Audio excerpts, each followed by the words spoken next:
Ladies and gentlemen, boys and girls, wrestling fans around the world, I would like to personally welcome you to episode 35 of the greatest wrestling podcast in the tri state area, the Hot Tag Podcast. Listen, you already know the deal. We talk about everything and anything pro wrestling. All right. As always, I am one half of your host, Rashad, and the other half of your host, my tag team partner in crime, Justin. Justin, what's good with you, bro?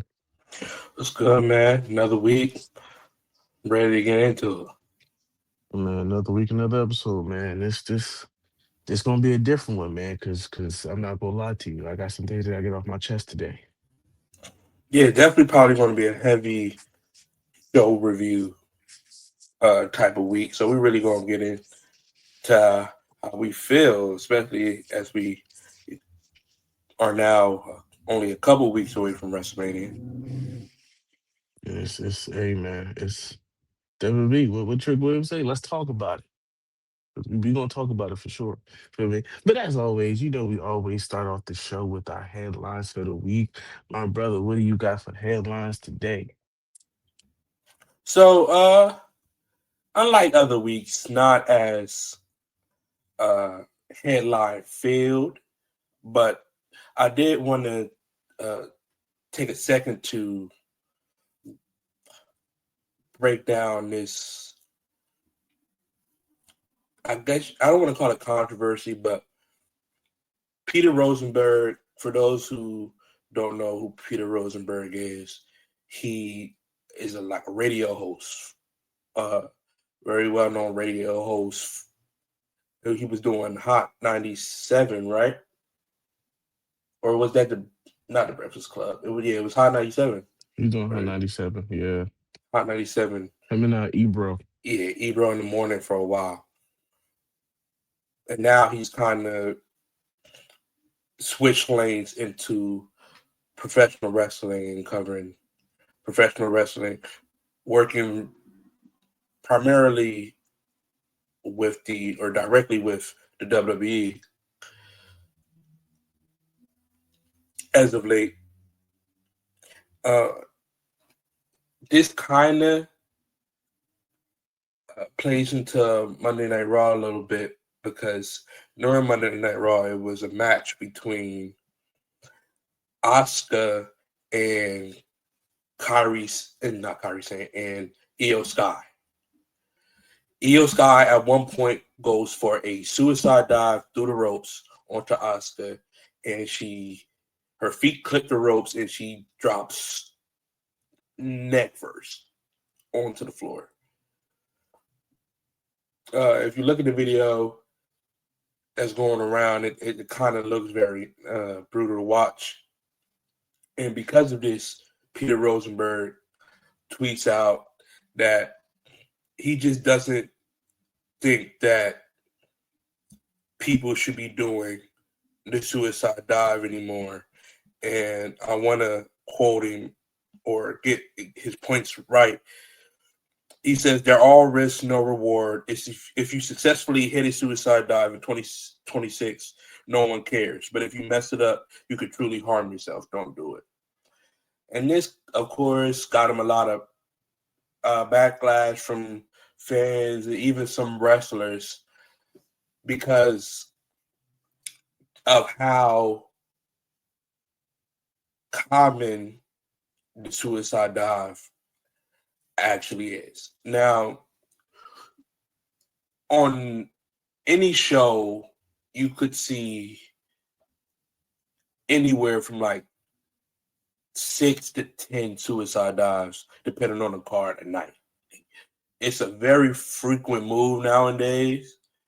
And I think because of that frequency, the risk value has been pushed under the rug a little bit. But the suicide dive is still a very dangerous move. It's called the suicide dive for a reason. I definitely agree with. Yeah, like I forget who. Oh my god, I forget somebody did it, and like literally face planted like right on their jaw. You Like have to get through the ropes, and you have to be as flat as possible while going as fast as you can, so you get all the way through and get to your opponent. And if your feet clip them ropes, you're going down, and you could potentially break your neck, like we almost saw EO do. Um, do I think that the suicide dive should be banned, or that no one should do it at all? No, I don't think that. But I think all the flack that Rosenberg got was more about the messenger than the message, if you get what I'm saying. it was it. I think it was somebody old. Because I was just watching. I was in a rabbit hole watching like old like WWE clips and everything, like old SmackDowns and everything. And I think it was Chris Benoit. I think it was Chris Benoit. I think it was a SmackDown. I think he did a suicide dive, and his whole like he went through, and his whole back hit the side of the announce table. Yeah, that Like was probably intended because he got the move right. The person yeah, didn't he move did out the of the way, and move, he hit but yeah, no, like I think what Rosenberg is talking about is when your feet is hits the ropes and you don't even get to finish the move. You're going like face when you get first. clipped, like you Yeah, get clipped by like the rope. Ah, got you. because in that instance, still as crazy as that bump is from Benoit, he actually Yeah, executed the he went move straight through. Yeah, and took it as, I guess, safely as you can when you're missing it completely and hitting the floor. EO lands right on her head, man. Like it, and I get the concern of, is this move really worth it for as much as we see it? Because I see a suicide dive now, and I'm just like, okay, suicide dive. It's so often. That's like when you see a super kick. yeah. Before, when I was growing up, there was sweet chin music. Nobody was getting up. Once Mm-mm. it got hit, it was over. Mm-hmm. Now I see a super kick, and I'm like, okay, he's gonna counter with his own super kick. We'll get 4 super kicks in a row before anyone falls. Yeah. So it, like I said, wrong. The message I feel was fine. I feel like for a lot of people it was the messenger, mainly because Peter Rosenberg has never wrestled. If it was William Regal saying this, if this is Bryan Danielson saying this, Mm-hmm. or any other former wrestler, The I don't reaction's think different. the reaction, especially coming from some of these wrestlers like and former wrestlers like Chris Hero, I don't think this would be as big of a topic. I get what Rosenberg was trying to say. I get what he was getting at. I do not think the move should be just stopped used by everybody. But as much as we see it, but also for the risk to reward ratio, it's not always worth it. It's not always needed in the match. Yeah, I feel you. I agree with you there. I do. Yeah. But I don't know. Y'all let us know how y'all feel. Do you think Rosenberg was right about what he said? Do you think it's not his jurisdiction to make these calls on moves, considering the fact that he's not a wrestler? Let us know in the comments, and yeah, we'll be looking to hear y'all thoughts. Not really a headline heavy week to this week. I guess we can, because it's kind of the biggest thing, right? We True, did true, say true. we were Okay. going to use it as headline. We can go to Jericho right off the gate because I have some other things for AEW Dynamite that I would like to talk about. So let's just get this out the way now. Chris Jericho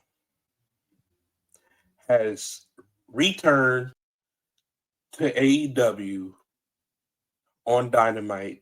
He kicked off the show as Shivani was going to introduce the contract signing between MJF and Kenny Omega for Dynasty. Before anyone else could come out, Jericho's music hits, Judas plays, and Chris Jericho is back in AEW. Now, this took me by surprise because if you know or if you kept up with the pod, even dating all the way back to the Royal Rumble or a little before that, way before that actually, both of us here on the Hot Tag pod felt that Chris Jericho would be going to the WWE, and I think a lot of people felt that way as well. To see him show back up on AEW, a place where before this return he was kind of getting booed out of the building every night, was shocking to see.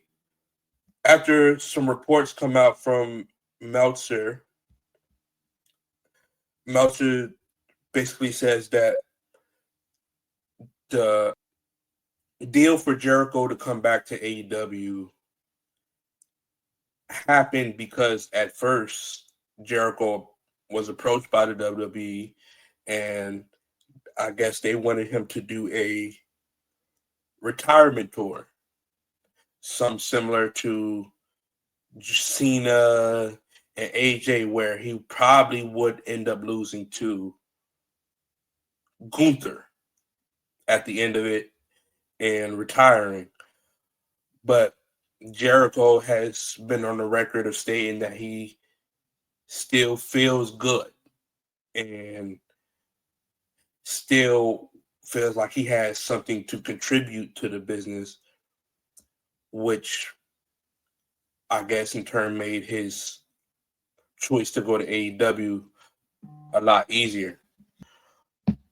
How do you feel about Jericho returning to AEW instead of going to the WWE? I mean, I'm as surprised as a bunch of people. Like, I mean, you kind of as soon as everything started happening, you kind of figured, oh, like he's gonna return, and I mean, I've been seeing other things like trademarked and everything discussed externally and internally. So, um, seeing Jericho back in AEW after so long, I kind of figured something was up, just because everything happened like it happened right as after the New Year's, and we're like, okay, we're thinking Jericho is going to be at the series premiere of Raw. No, okay, we're thinking Jericho is going to be in the Royal Rumble. No, we're thinking it's like this. I had all these chances for him to come back, and he didn't come back, which had me kind of concerned. Like, so how long are we going to wait? Is this really a thing? Um, and obviously, I mean, everybody would want to see Jericho kind of return and have his little I don't want to say retirement tour, but have his last stint in WWE, because obviously that's where he started at. Um, but it just goes to show how much TK, like, I guess he was working heavy. He probably working overtime to keep Jericho in to stay. Like, listen, like, I know you already getting offers and calls, but like, I would rather you stay and be, you know. So I feel like he was working overtime. You got to look at all of the chances Jericho had to return to the WWE, and And it didn't. none of That's what I'm them, saying. none Like, of he them had went there was so to many place. chances for him to, you know, because like, bro, like, um what, that series premiere Monday? like, or better yet, Elimination Chamber, bro. You feel me? Chamber. Like You Chamber was had probably the last one. Rumble. Rumble, You feel me? had series premiere with Punk and Braun Breaker for the World Championship at that show. So there were plenty of chances, like but it just didn't happen. So I kind of feel like based off of those, encounters, I kind of figured I'm like, okay, if there's no sense in him coming back at WrestleMania. Like I feel like that, like you have all these, like you were talking about it, all these reports and everything were coming out. You had multiple opportunities to do something, but like why WrestleMania? You feel me? I feel like that would have been the obvious one. So, but to see him back at AEW, I mean, I can't fault him. Like Def, he's an original, to be honest. definitely interesting choice from Jericho. Uh, he did look in great shape. I'll be interested to see what the plans are and where Jericho kind of fits into this kind of new era of AEW, where you have Max at the top, you have these kind of new stars in Kyle Fletcher and Takeshita and Jet Speed, and like there's so much new talent over there. There is a lot of fresh faces for Jericho to face, of course, but also will it mesh? Well, Jericho's approach to things, which has always been more focused on the character aspect and the story aspect. That's where Jericho thrives his best at, in my opinion. Will that be able to mesh with the more work rate style in which AEW is focused on at this point? If anybody can do it, it's Chris Jericho, legend, one of the greatest. Um, so I'm not here to say it won't work or to shit on it before it happens. I see he's even dropped the Chris from his name. He's just going by Jericho now, from what I've been seeing. So listen, obviously Chris Jericho would not return in front of an audience without a plan that is laid out steps in advance. That's just the type of person Jericho is. So I agree. I agree. Hey man, well listen, best of luck to Jericho. Maybe down the road there is a possible WWE return. Maybe it's not like a long one. Maybe it's just a little quick. You know, like I'm definitely on the way out type return. I wanted to come back to where it all started. And if not, I mean, hey, this he's still Jericho. I So could see Jericho not even coming back until it's really over. And the first yeah. time we see Jericho back on WWE television is probably the Hall of Fame. Now here's my question: like, do you think even though he's aligned with AEW, do you think WWE will put him in the Hall of Fame? For sure.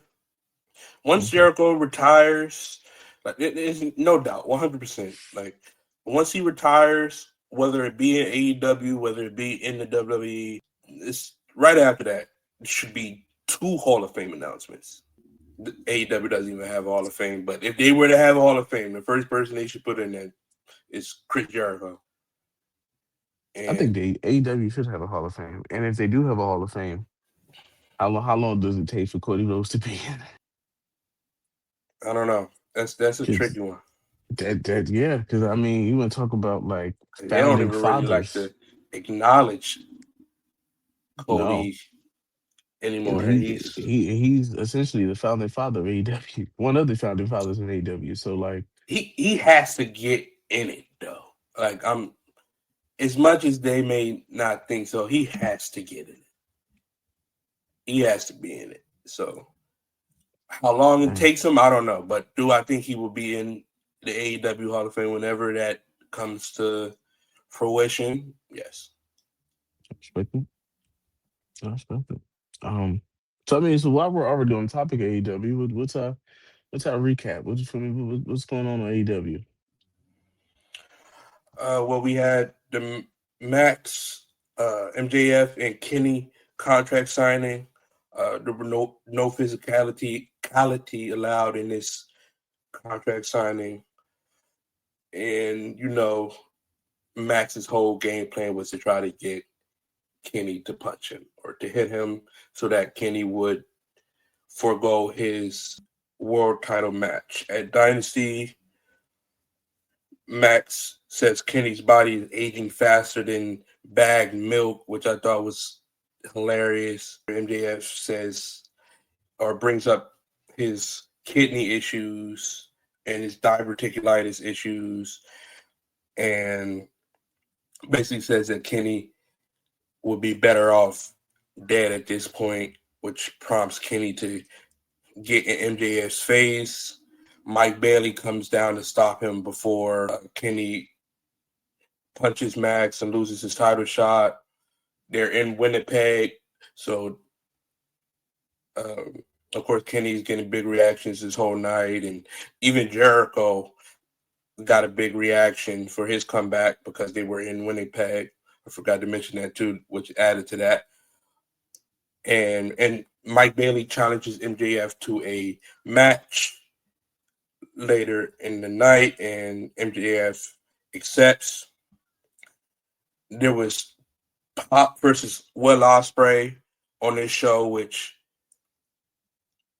just crazy that we're getting matches like that on a weekly Dynamite in AEW. That just goes to show you how deep the talent pool is in AEW right now. And I wanted to talk about this match because, man, it feels like Ospreay has come back from the neck injury and said, like, I'm going to try to break my neck again. It really feels like he's trying to test this new neck he has, or his double neck fusion, every single bump, man. Like, before the match even starts, Pat hits Ospreay with a brainbuster on the ramp. This is before the match even starts. I think he ends up hitting another one on the outside at some point in the match. Every bump Ospreay takes, every lariat, every bump, it seems like is on his neck, man. And it, as a guy that just came back from double neck fusion surgery, it makes me a little uneasy to watch. I don't know. Call me soft or whatever the case may be. But a guy who literally, before he left, saying that he did not know if he would ever wrestle again, to get the neck surgery, come back way faster than he should have, and then decide to literally drop himself on his head at every chance he gets. Something about that just doesn't sit right with me. And I think Ospreay is one of the best in the world right now. And in comparison, the only comparison I can give him is people like AJ Styles and Seth Rollins, people that can do it all in the ring, no matter what you ask of them. Like, at one point, Pop does a moonsault off the top ropes, and Ospreay catches him on his shoulders and turns it around into a brainbuster himself. Like, Ospreay can do just about anything you ask him to do in there. I would love to see his career get him to a point of being in the WWE. Not that he needs it for the legacy of his career, but it would be a great reflection of where his career started to where he was able to get to if he was to make it to the WWE. And I think that would take his star even higher, because Ospreay is just a natural, like, person for the crowd to get behind because his style is so entertaining. But I don't know at this rate if he's even going to be able to get there. I don't know if he keeps doing this, will he be even able to sustain a long enough career to eventually make it to the WWE? I don't know. Maybe that's not what he wants. Maybe he doesn't ever see himself going there. So he's trying to pull out all the stops here at AEW because this is where he thinks his final destination in wrestling is. Maybe that is the case. But even then, how long will your AEW career be at this rate? Is what I feel like you got to ask yourself. Osprey gets the win at the end of this match. The match was good. I do want to say that the match was still really good. The Death Riders jump Osprey after the match. Claudio puts the chair around Osprey's neck and goes to hit the stomp, but Moxley stops him and basically says, like, look, bro, you're by yourself here. There's 6 of us, one of you. I suggest you leave this alone before you get yourself hurt again. So, great segment there.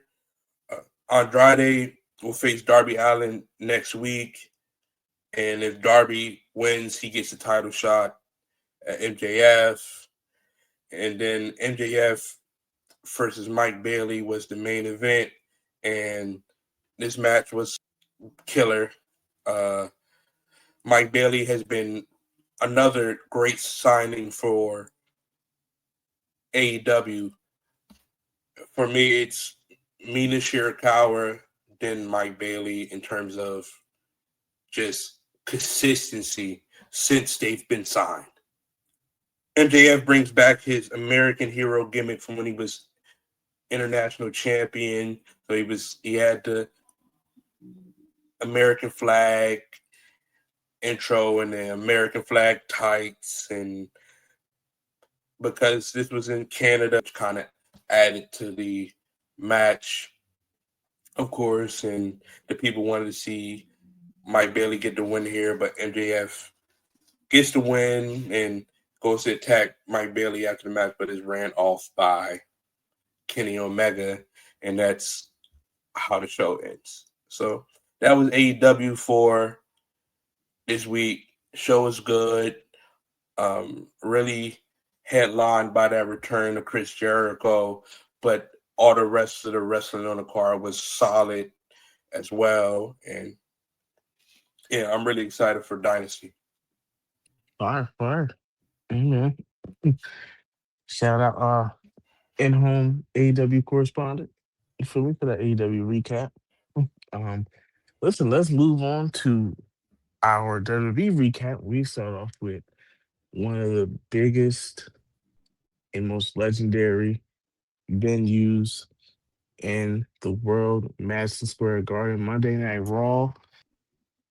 We started MSG, none other than the undisputed WWE champion, Cody Rhodes. He's obviously, talking about the whole Randy situation and everything. And who comes and talks to him? None of you would ever guess. Stephanie McMahon. Stephanie's pretty much telling Cody, listen, you don't have the balls, you don't have the guts, you don't have the instincts, you don't have the violence enough to match this level of Randy Orton. And you know what that man says? Oh, well, of course, he says something like, "Well, Stephanie's like, oh, you're not, you're not your father," and Cody's like, "Well, you're not your father either." And of course, Stephanie does her legendary slap she does to everybody. Um, but you know what Cody says? He says, "Thank you, WWE."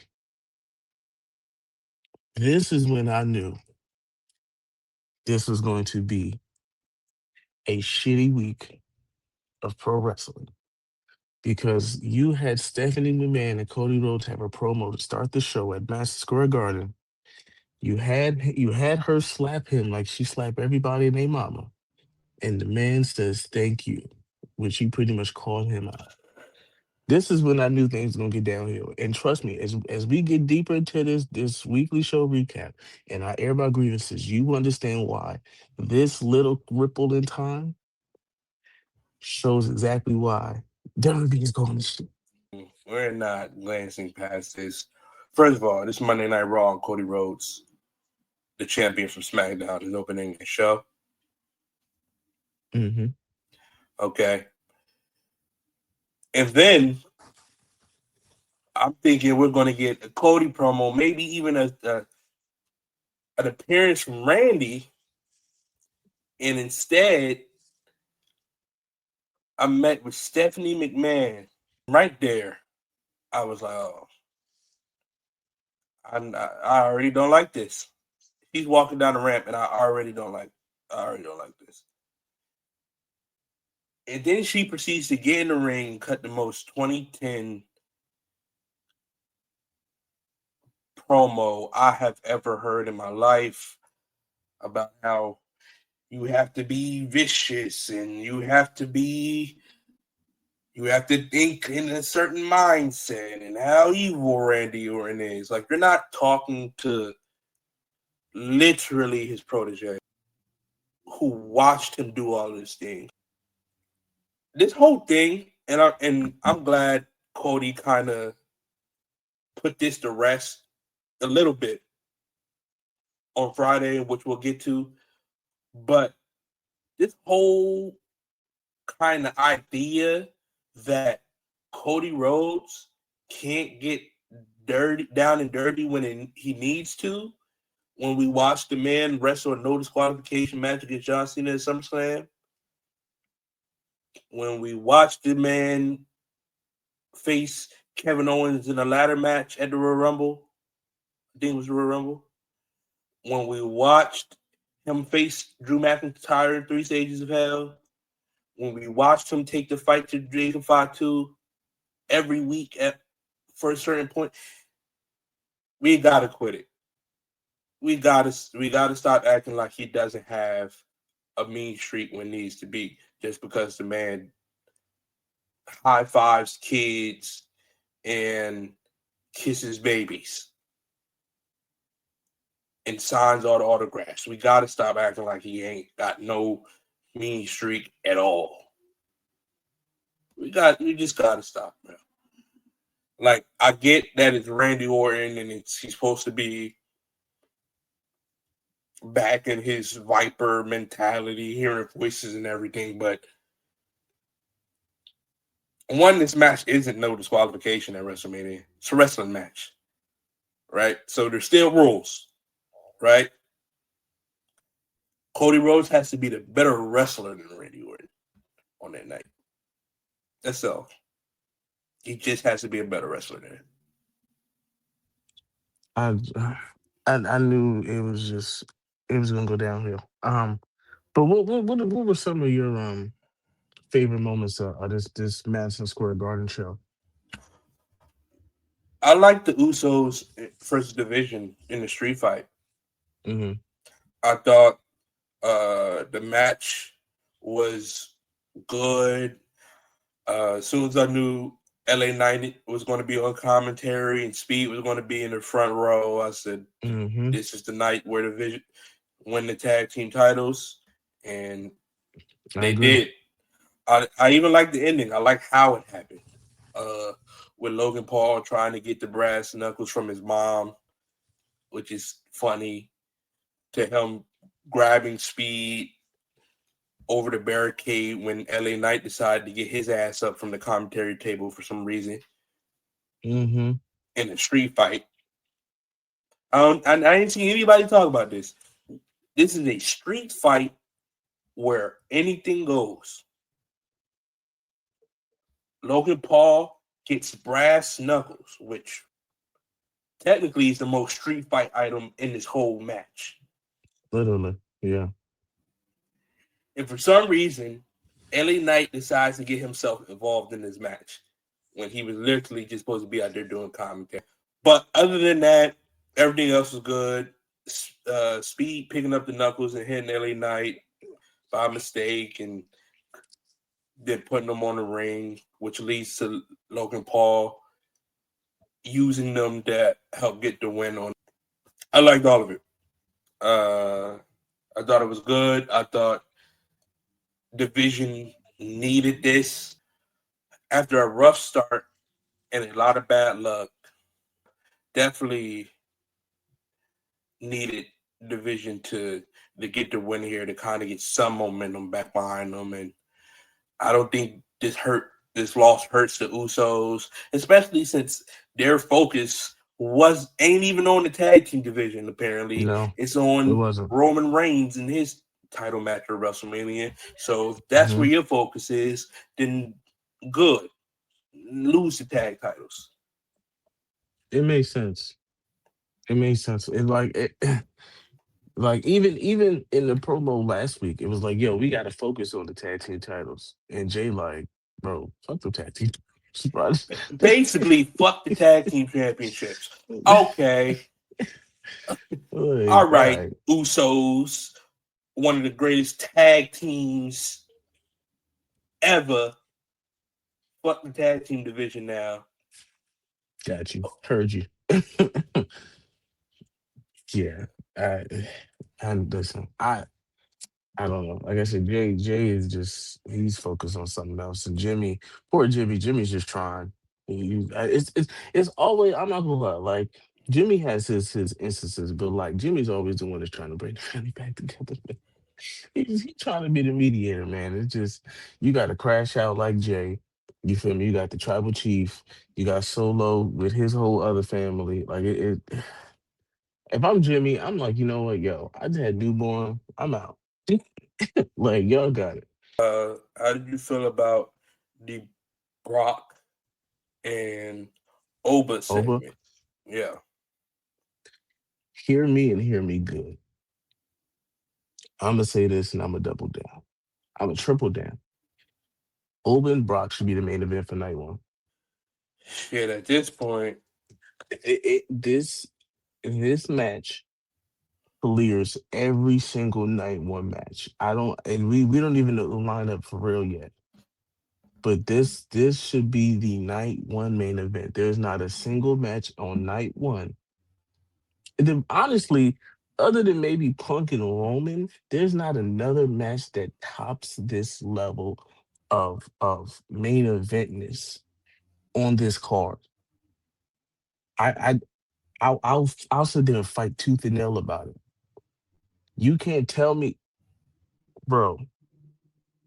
Wrestler wise, build up wise, storyline wise, oh, everything. This is the real main event of night one. You will make your most of your money off of this match alone. You can't tell me you wouldn't. And whoever disagrees with me, listen, I respect it, but I will stand there and fight tooth and nail about it.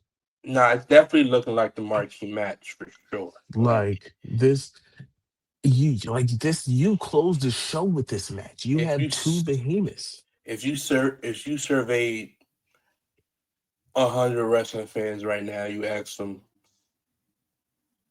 what is the match they're most excited for going into WrestleMania, I'm pretty sure the number one answer would be Brock and Oba.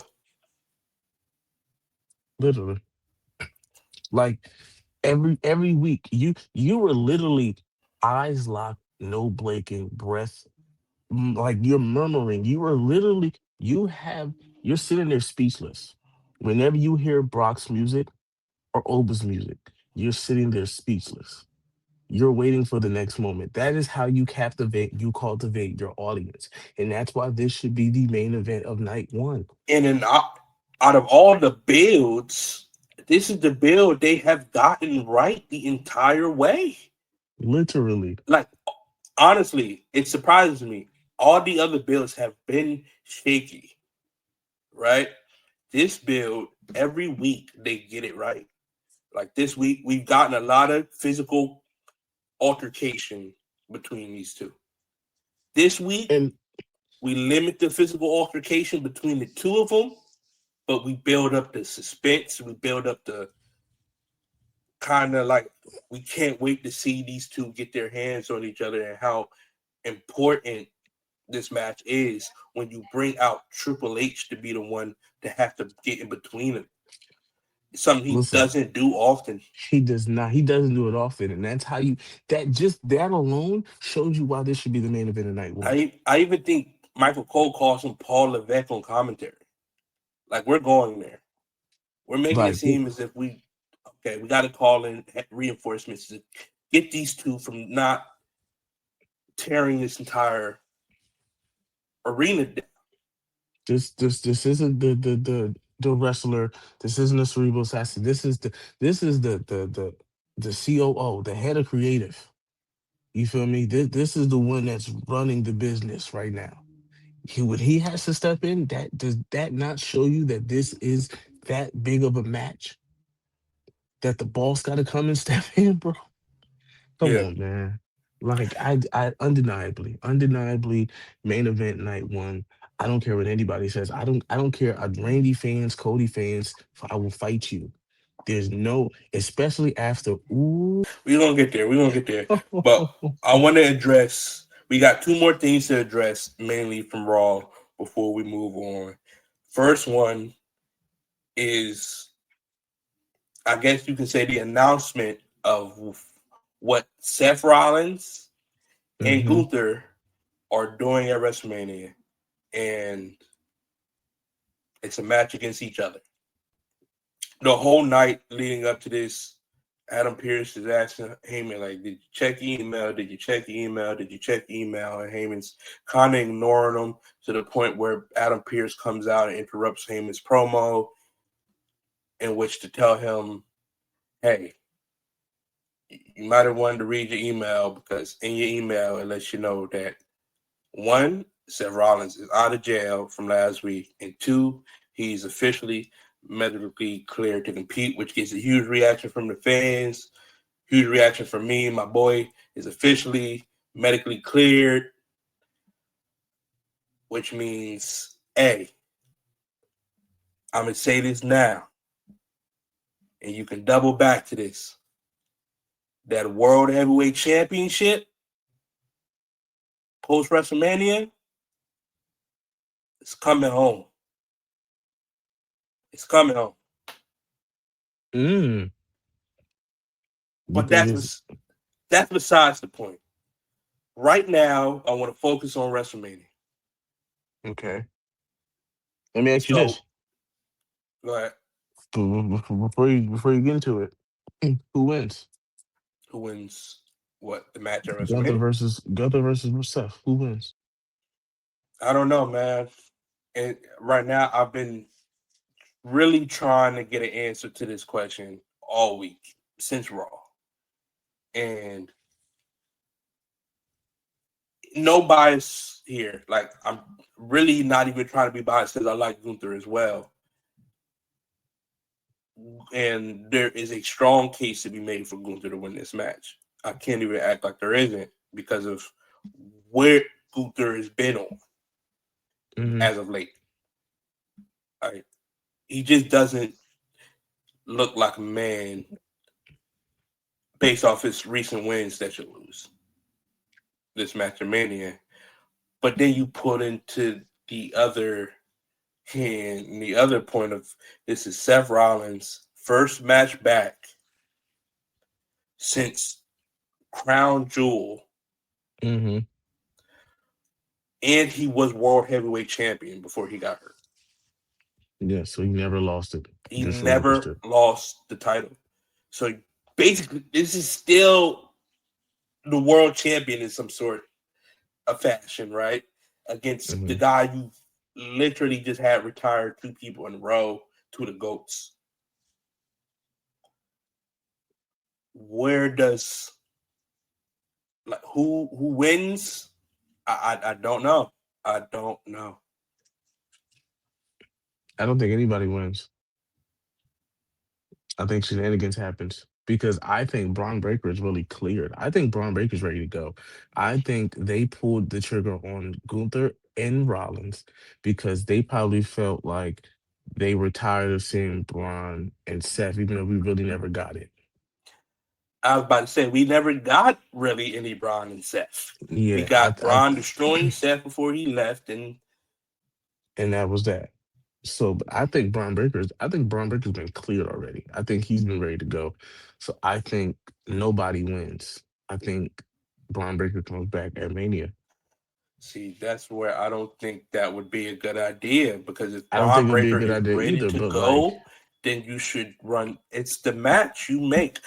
Like I Gunther, I get he needs to have a spot on WrestleMania, but if you could get Braun Breaker versus Seth Rollins, then you gotta kind of make that match for story reasons to further this story. but then who wins that one Who wins that match? if they were to do Seth versus Braun? So it's hard. It's difficult. It's difficult. And you just gotta roll with WWE punching, I bro. would give it to Braun Breaker. Okay. I would give it to Braun Breaker because of the whole point of this entire thing and and that's the vision. That's the vision for the future. And if we're talking about who is the future, it is Braun Breaker, right? And if Seth Hmm. still believes that, then he has to lose at WrestleMania. Doesn't mean it needs to be the end of their feud. Can't doesn't mean that Seth Rollins can't come in turn get a win back. But as far as this WrestleMania win goes, I think that Braun Breaker needs it more. And I would even now, thinking about it, go into the say that maybe Gunther should win that WrestleMania. Mm. Because whose stock is really affected by a win or loss in this situation at WrestleMania? And Gunther. it's Gunther's. Seth Rollins, whether he wins or loses at Mania, is going to go into a feud with Braun Breaker at the other side Hmm. of this. Gunther, we don't know where he goes next. So it is extremely important that you keep him as high as he is, right? Hmm. Just in case what comes next is a Brock or it is a Randy or even if it is Ray when he comes back, right? You got to keep him as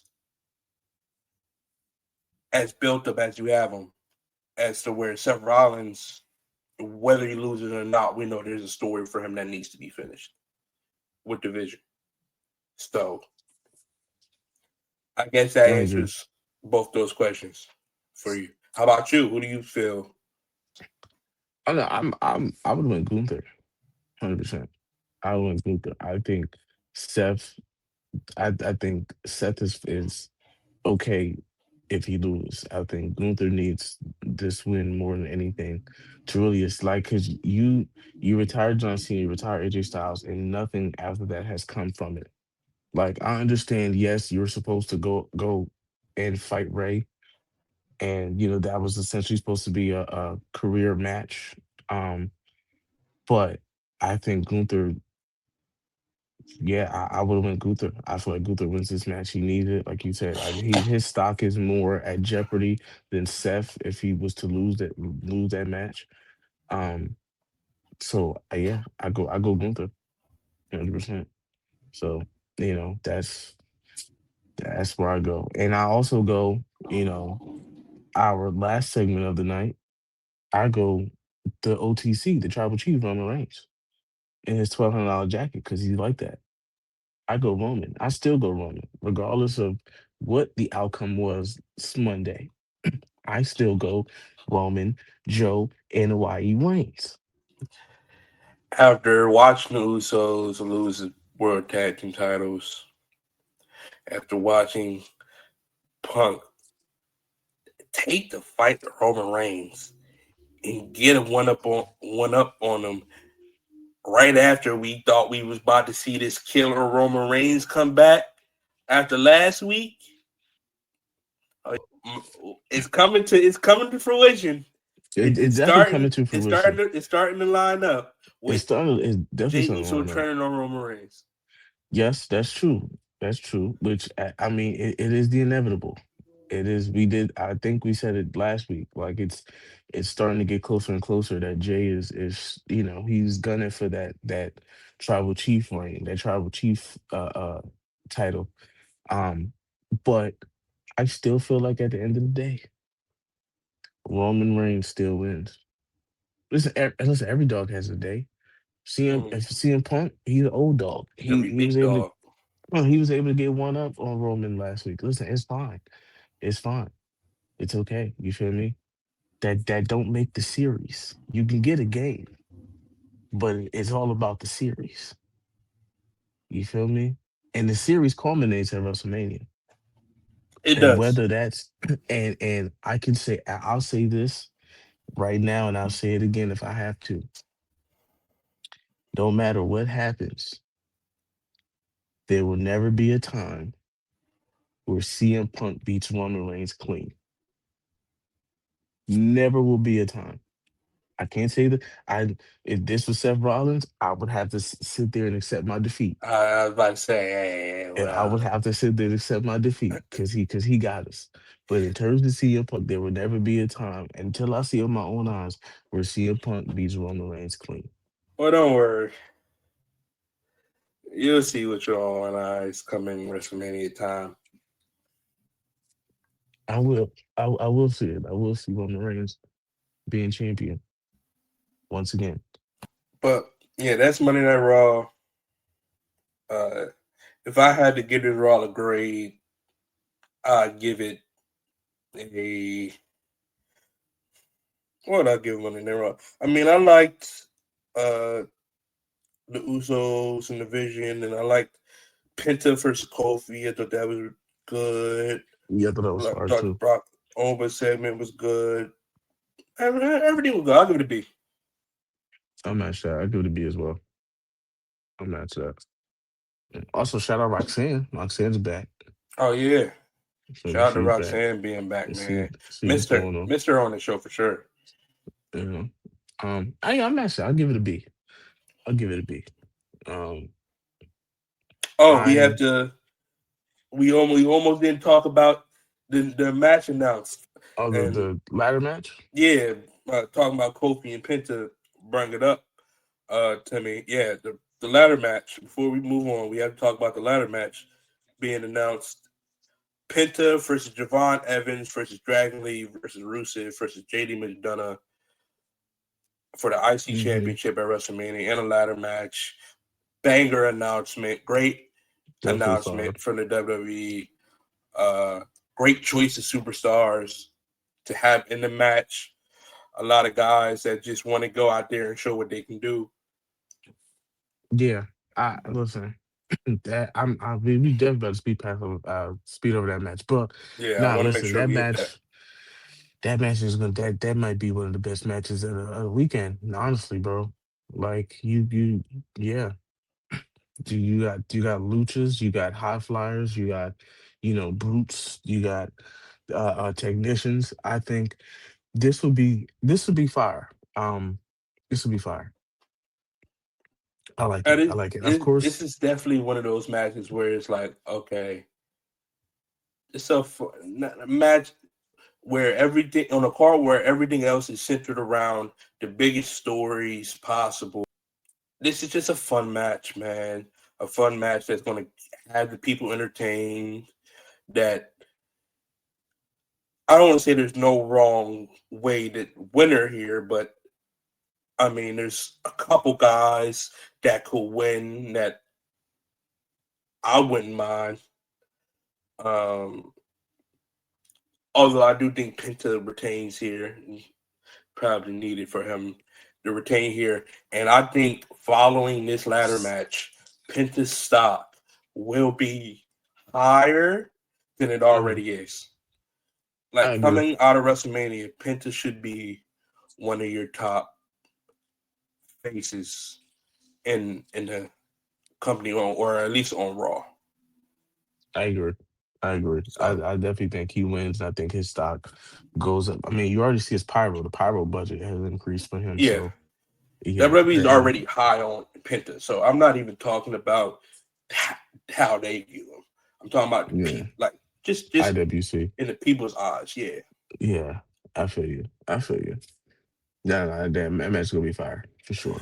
Yeah. Shout out to Javon Evans, young OG getting on the WrestleMania card in a high profile match in his first year. And the same thing could be said about Obafemi, and the same thing could be said about Trick Trick Williams. Willie. So yeah, shout out to them boys, man. Shout out to Yo, them this boys. a this NXT class. Yeah, yeah. Yeah, yeah. It's one of It's them. maybe one of the best classes. I'm not gonna lie. High five at least. It's one of them for real. That's not a good sign because now we move on to Friday Night SmackDown, and that wasn't a sigh of relief. That was a sigh of disappointment because for 2 weeks in a row, for 2 weeks in a row, SmackDown, you continually once it, what did you say last week? Somebody said about a Chardonnay, some cigars, and a $500,000 contract back to Road Dogg. Cause what the fuck are we doing? What are Yes. we doing? SmackDown, when we talk about letdowns, oh my gosh. Could not have been any more let down here. Man, this could not have been any more let down. And we'll start off with it because it's the thing that started off the show, thankfully. Obviously, Randy comes out, he's talking to shit, letting them know, listen, I'm doing this for my family. I care less about St. Louis. I'm not doing this for y'all. Whatever, whatever. He is obviously, ranting. Cody comes out, they go back and forth, having a brawl. We see the person that Randy Orton has been talking to for the past few weeks. And we're thinking, oh, could it be Cowboy 5? Could it be Rick? Could it be even KO? Like who is this? I thought and maybe it was just his former self. The man that walks into the ring is none other than Pat McAfee. Now I know what you're thinking. Holy shit, Pat McAfee. What a surprise. I can't believe it. Didn't Wow. you just have a podcast where you said Pat McAfee wouldn't be back? You literally said that. We literally, yes, we did. We literally just did that. and and Pat comes in, wipes off his RKO everybody's shirt, and Cody rolls in the nuts. And we realize that Pat McAfee is the one who's been talking to Randy. Did you hear Did I hear what? that? I I'm glad you stopped me there because Pat McAfee wasn't the original person. Who was the original It was person? supposed to be Kevin Owens. But you Mm, know what happened? mm-hmm. The head of TKO, Ari Emanuel, decided to make a call Okay, so yeah, I that did hear Pat this. McAfee could be the one that was on the phone instead of Kevin Owens. And yeah, I did hear that. And this is why when you said what you were saying about Cody Rhodes earlier, I thought you were going to say he can't win because they're out against him. And in my opinion, that's what I feel like it is right now. For the Mm-hmm. second year in a row, what should have been a relatively simple build to WrestleMania for Cody Rhodes has now turned into a It's got all over again. clusterfuck. Like, this is the second year in a row this happened to Cody, and they're going to try to use some way for Pat McAfee to get involved in this match in order to get the title off Cody Rhodes. And with my opinion, now I want Cody Rhodes to win this match more than I did at the beginning. And I think Cody Rhodes got his fan reaction back with the promo he cut later on in the night. I do get what you're saying when at first when he came out there, it was not the same reception for Cody. You were And right. it got You were even worse during the 100% right night. about that.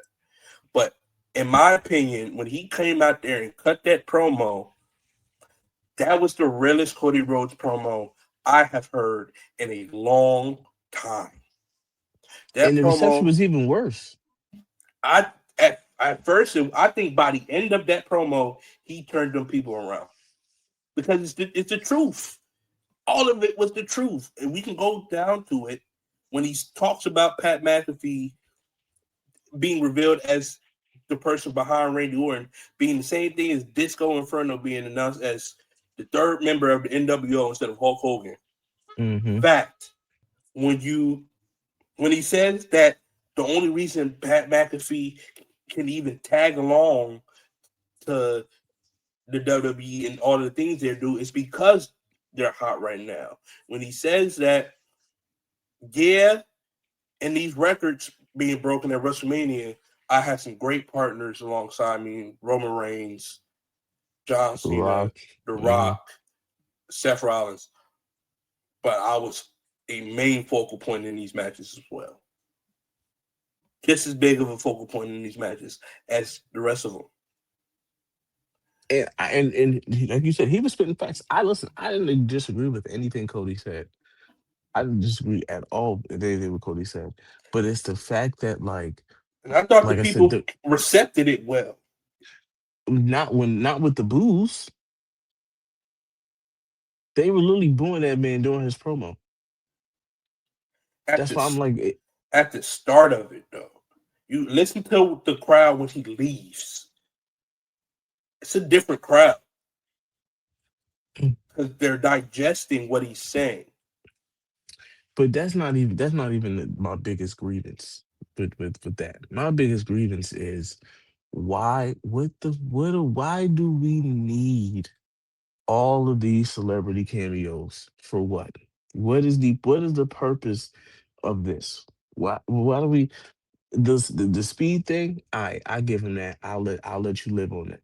But why do we need Pat McAfee with Ari Emanuel? What do you know about wrestling? What do you know about WWE? Where have you been at? Have you been in the office or head of creative? Why are you making calls to put Pat McAfee in when you would have had a better reception and a better turnout with Kevin Owens? I don't know if you saw it, but Kevin Owens was live tweeting during the show.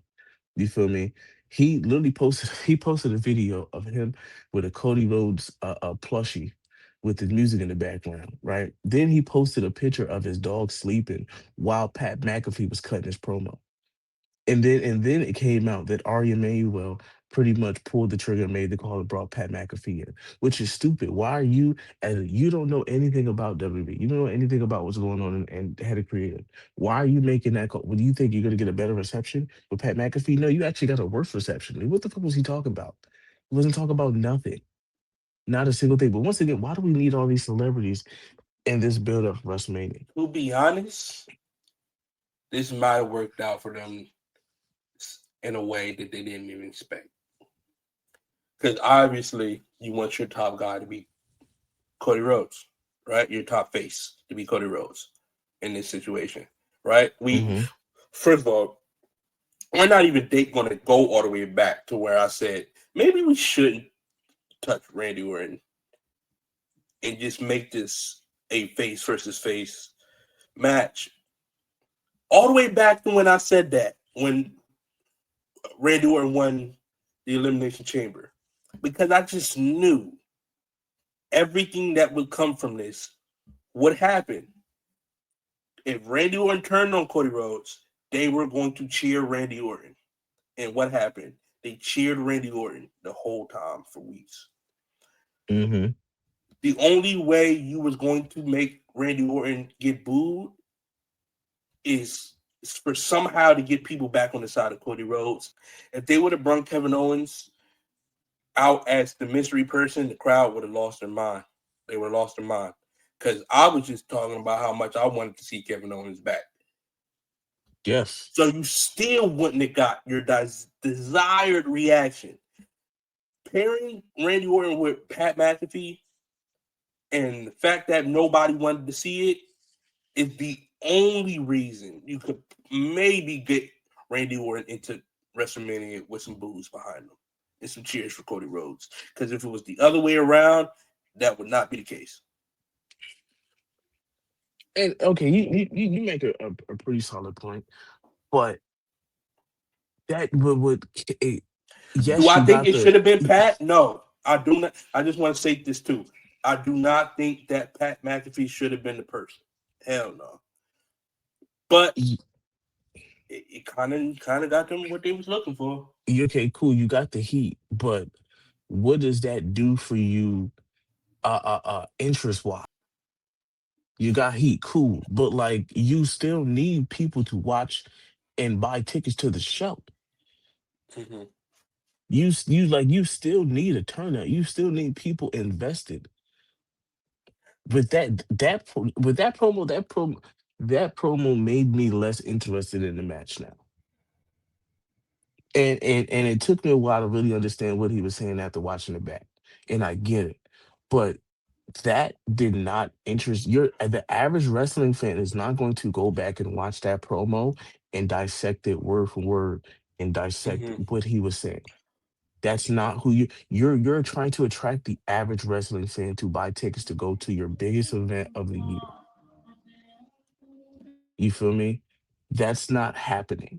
With that promo, with that, you didn't get that. You didn't accomplish that. Well, let's talk about the promo a little bit because Pat says that under Cody Rhodes' leadership, the WWE that he once knew and loved doesn't exist anymore, and that we're getting forced to watch a bunch of other bullshit instead of putting the keys, I guess, in the hands of Randy Orton, who I guess is now his favorite. Hmm. And like you said, I get the point of the promo, and I get what he was saying, and to an extent, to an extent, some of the things he was saying was true. Not everything. Some of the things he was saying was bullshit about having to watch two men do a 45-minute iron match every week. I think he's talking about Ilya Dragunov and Carmelo And Hayes. Carmelo Hayes. Well, sir, I don't know what you've been watching in SmackDown, but it's been the best part of the fucking show every week. Literally. They could have Literally. run the match back 10 times in a row Still would the have been last fire. 10 weeks, and it still would have been the best shit on the show. But that's besides the point. Pat, you are literally the biggest aid in the wrestling you say you don't like, Pat. You wrestled Gunther in a one-on-one match, and they didn't have you die. That's already step one. Step Hmm. two, every time Jey Uso comes out, you stand on The announce table. the announce table and yeet. I'm just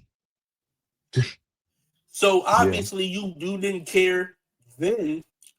It just goes back to me saying I don't think Pat was the right guy for this. If you wanted this promo to have the same effect, you needed an older guy. You needed a Hmm. guy who actually was around during that time or watched it, like a Kevin Owens. And I know Pat watched the Attitude Era, but Kevin Owens, like a Ric Flair, would have been perfect to cut this promo. It's so many guys, especially like older guys, you could have had come back and kind of do this. Besides Pat McAfee, So and once again, we're choosing we're choosing money over creative. We're choosing revenue over what's right. And that's why TKO made the call and said, let's do Pat McAfee. Not even understanding and realizing what that could do to your night one main event of WrestleMania. It's ridiculous. It's ridiculous. From Uh, something really bad to something really good, though. I want to move on to, because we talked about celebrity involvement, and I want to shine a little bit of light on a better case of that, right? Uh, this Trick Williams segment, Trick Sammy, Carmelo Hayes. I thought this was gold. Thought it was gold. Um, Trick Williams coming out with Lil Yachty and making fun of Sami Zayn while Lil Yachty does his ad libs. I thought was hilarious. Trick asked Yachty to join him at WrestleMania, and then steal Sami Zayn's title win pyro. I thought like that it was just great. It was great. It was fit right alongside everything Trick Williams has been doing. Yachty matches Trick Williams' energy perfectly. Uh, and then Sami Zayn comes out, of course, and this shocked me, man. Or not so much shocked me because I kind of figured this would be the case, but it just I never thought I would see the day where Sami Zayn comes out and he's getting booed. I did. He's getting booed. And here's why I say this. Not that there's not a right for them to boo him, but yo,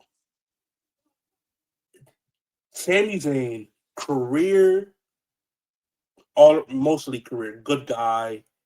Everybody loves Sami Zayn, man.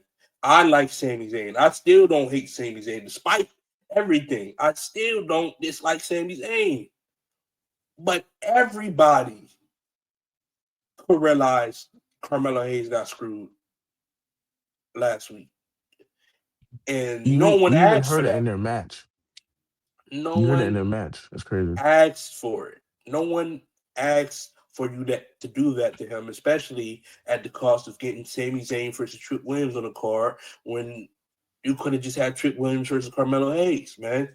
And it just goes to show you how bad WWE's booking of Sami Zayn has been, to the point where he is getting booed like this, where he should be getting cheered because of who he is and everything he was saying before last week, Hmm. right? Like it was crazy to see, man. It was crazy to see that this is where we're at now, where Sami Zayn is getting booed, and not because of anything he did, but just mainly because of his booking. It's crazy. It's you heard like I said. You heard it in their match. Like you heard him getting booed during the match. They were cheering for Carmelo Hayes, booing Sami Zayn. And like once again, it's not his fault. It's just the way he's booked, and that's poor decision making from WWE. Yeah. Sami It's Zayn comes crazy. out and he basically says that uh, no matter all the pageantries that Trick has at WrestleMania, it's put up or shut up, and he's one of the best in the world. Carmelo Hayes comes out and he questions Sammy about how he won the title from him last week, and says that he's been carrying the division on his back, and that the people don't want to see Sami Zayn at WrestleMania. They want to see Carmelo Hayes, which it was a great promo from Melo, and the crowd starts chanting, "We want Melo." The crowd chants, "We want Melo" in the promo, and WWE still decided to go the opposite way. I just can't. I cannot, bro. I cannot. Uh, Melo tries to get a rematch from Sami Zayn. Sami Zayn says that he will not give him a rematch after WrestleMania, which gets boos from the crowd until Trick and Carmelo Hayes basically pressure Sami Zayn into making the match for tonight, and he does. Mm-hmm. or not tonight, but the main event of that night. Do we want to touch on Miz and Kit Wilson versus Priest and R-Truth, or No, no. I'm listen. I do have a question though.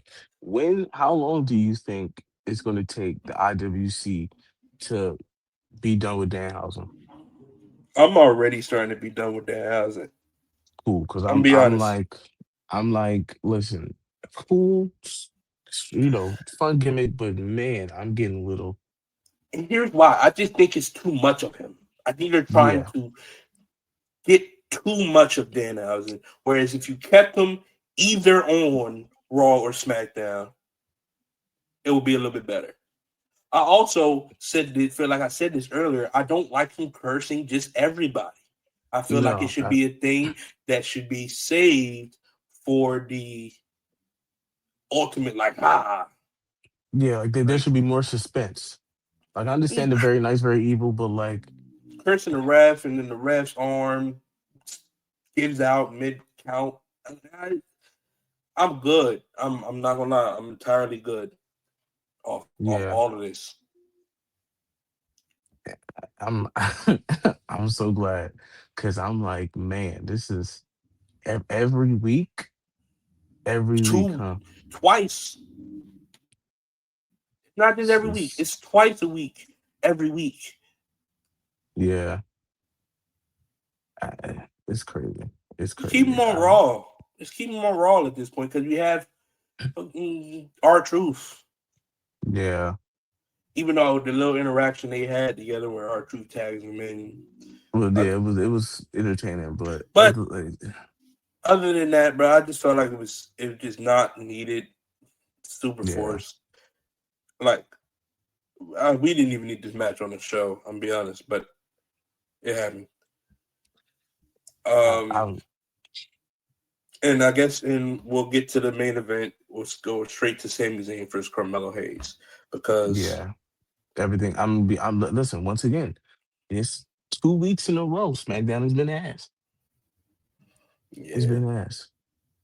I Like, didn't feel the need to really take note of the match between Alexa Bliss and Charlotte Flair versus Bailey and Lyra. It was whatever, Aleister Black versus Matt Cardona for like what? whatever. Don't care. Who gives a fuck? Like I I'm like, mean, come on, I bro. get you needing matches on the card. I get that for sure, but like you just didn't start this show off good, and then you didn't keep people invested throughout. And then we get to this main event, and then you don't even end the show on a good note. How do you start the show off bad and end the And show bad? end the show bad. Like, man, Carmelo Hayes versus Sami Zayn. Match is all right. Uh, tricking the Lil Yachty on at ringside, and I thought they were going to use this opportunity to right the wrong they made last week. But instead, they used it to double down on the giant fuck you to all of us. mm-hmm, mm-hmm, Carmelo Hayes hurts his leg uh, doing a dive in this match in kayfabe, and he goes for the nothing but net at the end of the match, and Sammy moves out the way, and he tweaks his leg again, and he goes into the corner, and the ref is kind of checking on him, and instead of Sami Zayn kind of begging off like he used to, he hits the haluva kick on Carmelo Hayes while he's being looked up at by the doctor and pins him and wins the match. And if that's where it would have ended, with Sami Zayn getting booed out the building and holding the U.S. title up in front of Trick's face, like, listen, I don't care. I was getting the WrestleMania. I would have said this show ended off all right? It made sense. Mm-hmm. But then Trick Williams attacked Sami Zayn after the match to get heel heat. What? We didn't didn't need it. Heel heat? When did you ever think he was going to get heel heat after we just watched Sami Zayn take Carmelo Hayes' WrestleMania spot away from him? If anything, you helped Trick Williams be more of a face than a heel than anything.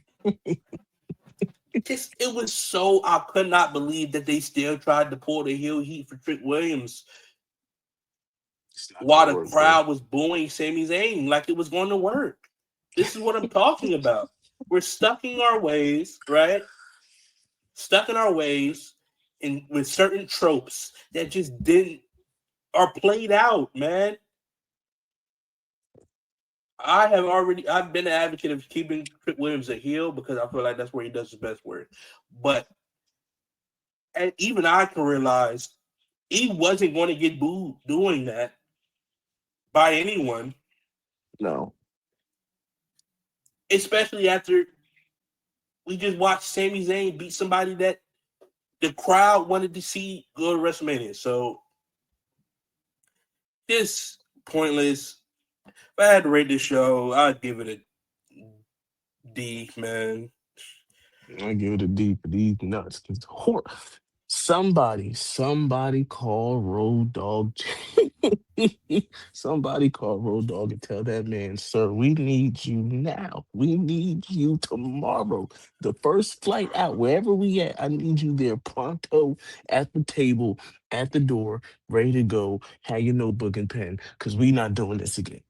We not with 2 weeks left, with 2 weeks to WrestleMania, we not doing this again. We're not doing WrestleMania it is in again. 2 weeks, and this has been one of the worst builds in recent Hor- memory.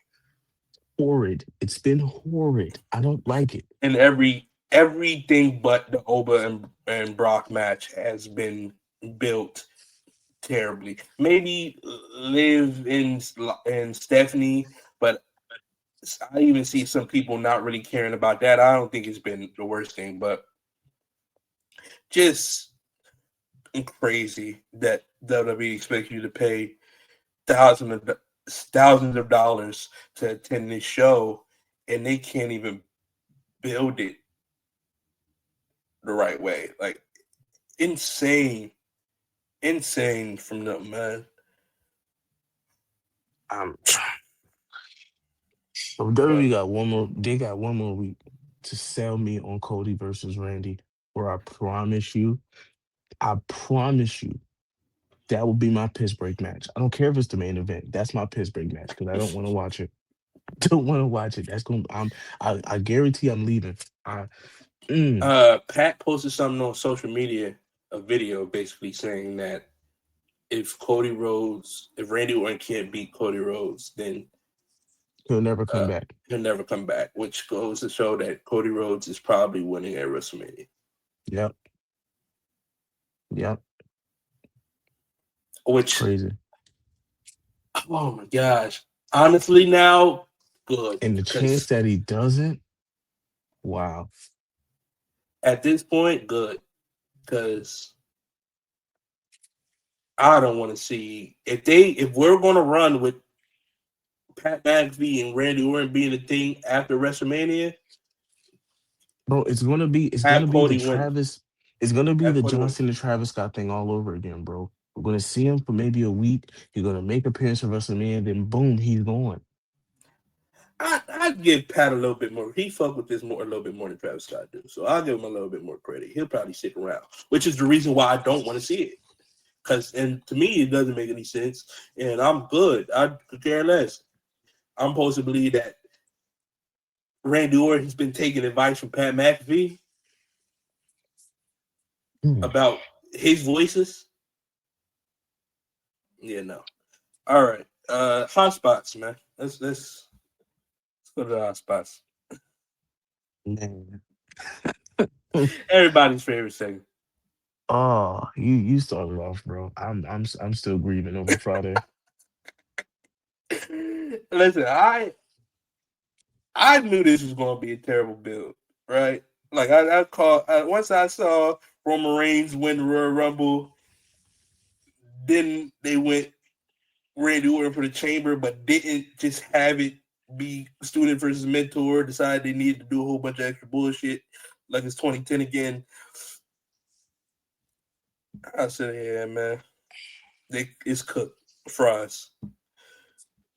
But my hot spots, my hot spots of the week. Firstly, it's going to go to the Usos in the Vision Street Fight for the tag titles. I thought I already talked about how good I thought that was.